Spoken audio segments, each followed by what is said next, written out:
Hey everybody, today is a bit different again. I have something I really want to talk about, and I'm mostly making this video because I have nowhere else to talk about it. I, like many people, have fallen victim to gacha games. Thankfully, I've not spent a cent yet. Emphasis on yet, but only time will tell. But the predatory monetization is not the topic of today's video. No, it's not. Today I am wanting to talk about the story of Honkai Star Rail. In particular, the most recent world, Amphoreus, because I have opinions and I need to tell someone about them. So, to give a very short overview, in Honkai Star Rail, your character is basically a living nuclear weapon. They have a bomb in their chest that could explode at any time if something were to go wrong. So they join the crew of the Astral Express, traveling to world after world solving problems. And Amphoreus is one of the worlds that you go to, obviously. I wouldn't be talking about it if it wasn't. Under recommendation by a member of another faction, the faction that is in charge of Amphoreus, the Astral Express. I am recording at a much earlier time than usual. It's probably why there's more vehicles outside, but where was I? Right.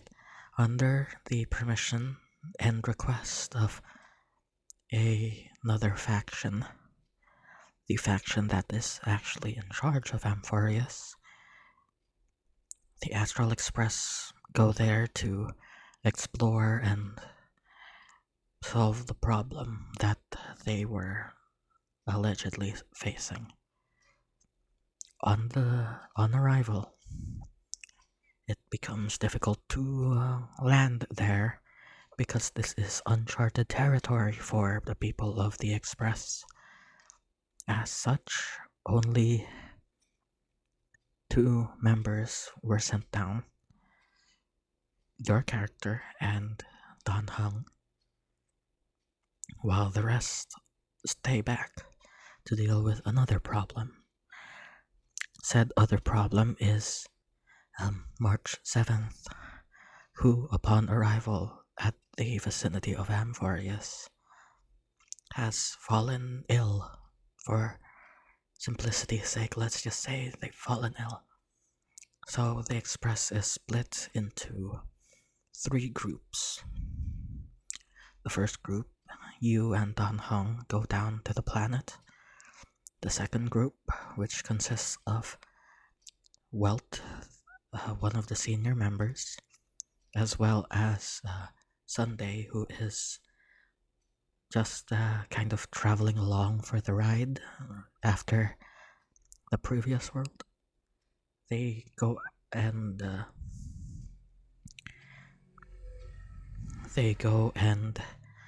ask for help with Amphoreus and March 7th. And the third group is basically just there to take care of March, staying back on the train.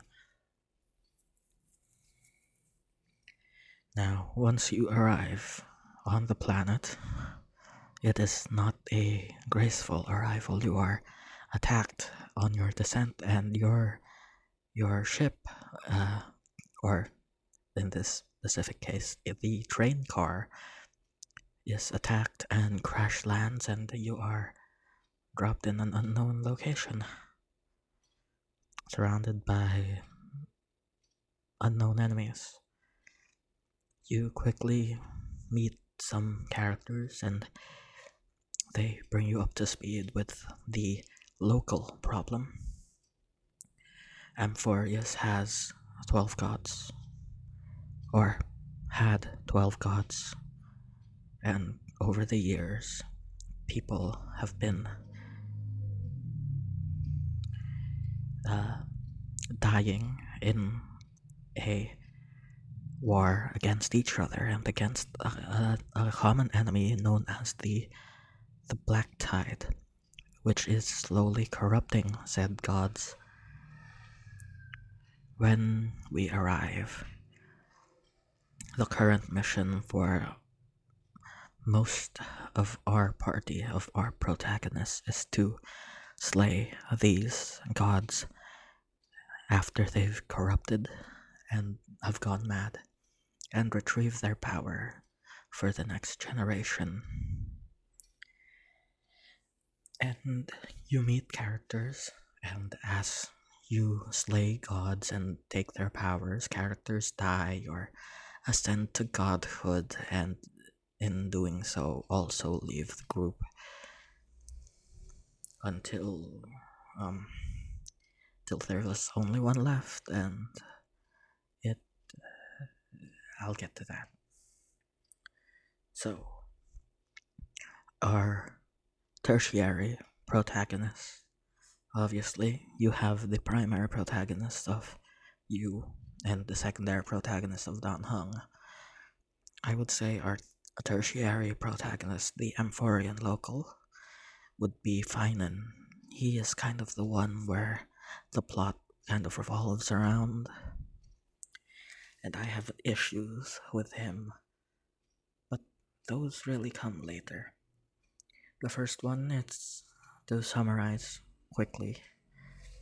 The group is you, Phainon, Dan Heng, and another character, Maide, who kind of acts like a rival to Phainon. And you fight the god that was Maide's deity. And eventually, Phainon tries to take the power because Maide didn't want it. And then Phainon fails, and Maide has to do it. And Maide succeeds, and Maide leaves. Honestly, that part is that part is fine. I have no problems with that. Next, we kind of leave Phainon alone for a little bit because the next one is split into two parts. The first part, you deal with Castorus, another one, who is looking for the Death God. And, spoiler alert, you find them, and Castorus becomes the Death Demigod. It's honestly nice, solid execution, self-contained, and simultaneously to that part, there is also an Axa who is like fused with the God of Wisdom, but also is kind of a heretic. And he kind of reveals that everything goes in a cycle, and this eventually both Casterus and Anaxa leave the group of their own in their own ways because they've ascended to godhood and have gotten the powers and stuff, and the plot needs them to be somewhere else.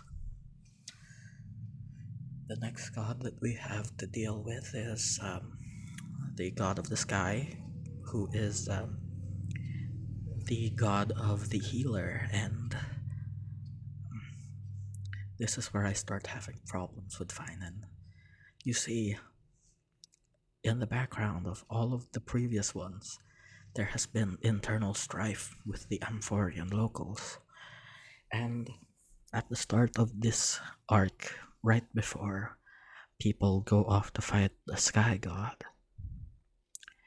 they the rebelling group of Amphorean locals decide to assassinate one of our friends, and the one pulling the political strings and now with few options because a lot of the others have either died or have ascended to godhood and are busy kind of, being gods.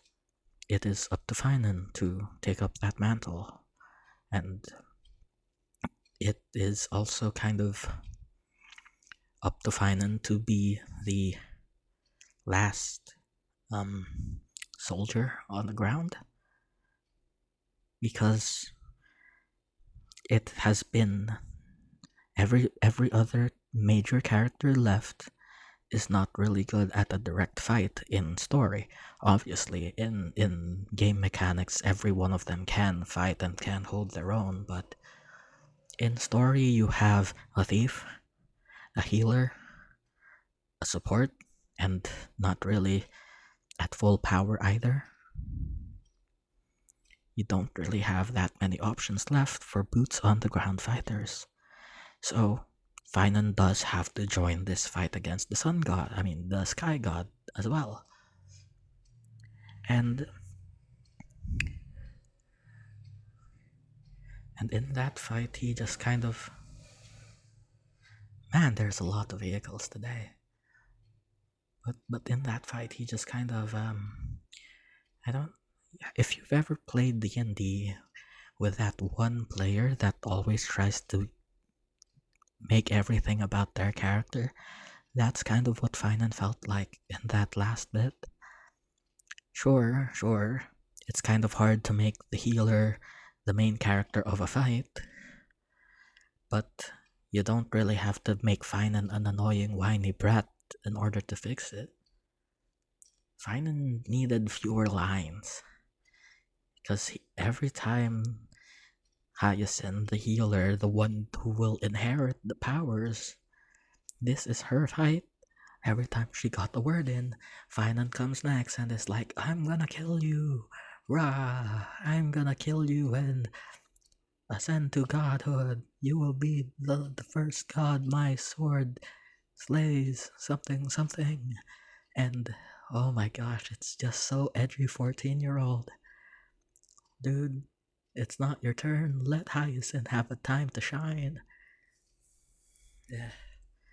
Anyway, I did not like that part. It kind of rubbed me the wrong way. Also, the thief died off screen. I mean, not really off screen, but somewhere else doing their job, which is good. But, eh. And then now we have Phainon becoming a god and realizing everything is a loop and everything is a simulation and something, yada yada. Honestly, the most recent part I'm fine with. It's the part before that, the part with the sky god is and I think what could have fixed this is just one, give Phainon fewer lines. He sounds like a whiny brat. And two, find a way to swap casters and my day out, like the order in which they leave.